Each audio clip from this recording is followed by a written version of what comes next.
In this video, I'll be going over the lesson goal and I'll show you guys how you can meet it by completing a simple challenge.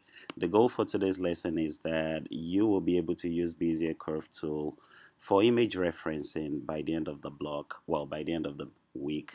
So let's get started. First of all, you open Krita on your computer. After opening Krita, the first step will be, of course, to go online to download an image that you want to reference. For this video, I will be referencing this image of a maple leaf just because I like the edges and I feel like, yeah, it's a good project to use Bezier curve for. For your own challenge, though, I want you to do something that's a little bit more, how do I put it, just a little bit more challenging. And that would be maybe looking for an image of a nice palm tree to reference in Krita. Anyway, let's get started. Um, After opening your Krita, of course, you click on Start New File, and you can select a ready-made template by going to the Design template.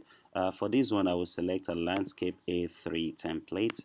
So I'll use this template, and yeah, once that's opened, I'm just gonna drag this image that I want to reference. I'll drag and drop it on the canvas and I will insert it on a new layer. So once you do that, you have your image, right? Of course, hopefully you've completed the step one, which instructed you to skim the file that was uploaded on ManageBack, right? So you should be familiar with the tools. The first thing I will do is, of course, I will scale this image out, and I will do that by using this transform object.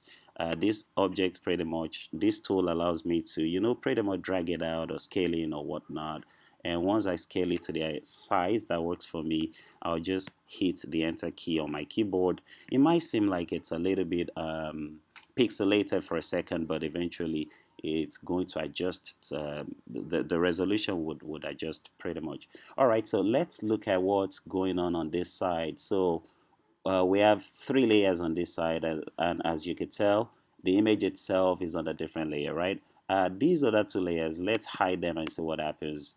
All right, so obviously I want to keep that first layer because I like that white background, but I could lock it so that I can't make any changes on that layer, right? I will lock my layer 2 as well, and I will lock this image of this layer where the image of the maple leaf is on as well. I'll lock it so that I'm not able to move it around.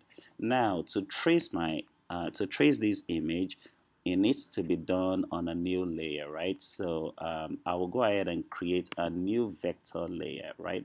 I can do that by clicking on this arrow beside the plus button, and from the list you can select add vector layer, right? So if you select add vector layer, if you get this step wrong, you will not be able to complete this project. So please make sure that you select add vector layer. So once you add vector layer, you want to come here and select your Bezier curve tool, which is what we're practicing with today, right? So once you select your Bezier curve tool, then you trace away. I'm just going to do this real quick. All right, at the start you don't need to get all the edges right, okay? So just go as fast as you can, but again, you don't want to be too far off. So what I'm trying to do is I'm trying to get all the points right, and I'll just click at the very end of each edge pretty much.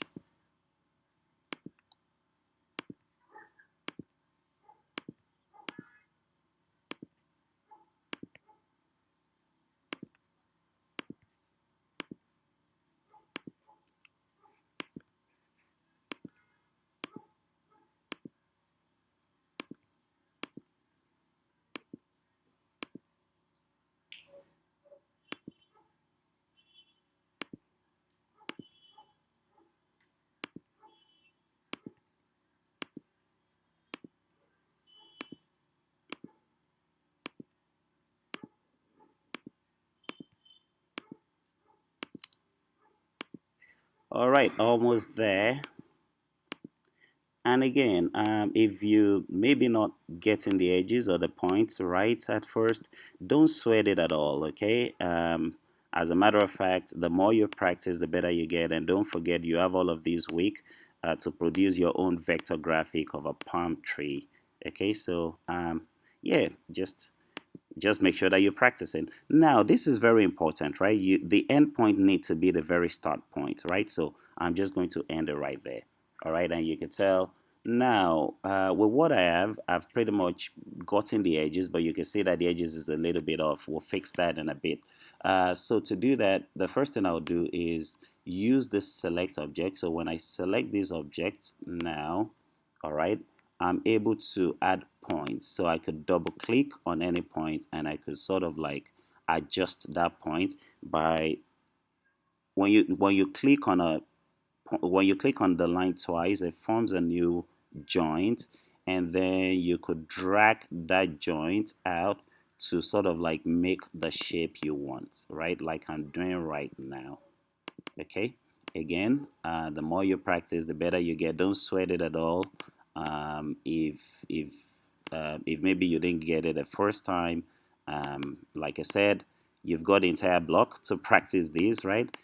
And yeah, again, double click to add a new joint and sort of like just drag to make the shape that you want.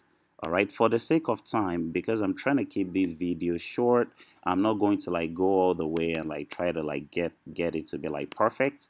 All right, for the sake of time, but that's something you could do. All right, I'm just going to say enter, and I will select the fill tool, and I will say I want it to be filled actually, and I could use the wheel to sort of change the colors. All right, I could change the colors to what I want. So if you come here, you could select a new color. You could use fill or you could use gradient, but I want it to be filled, and I want the color to be just yellow.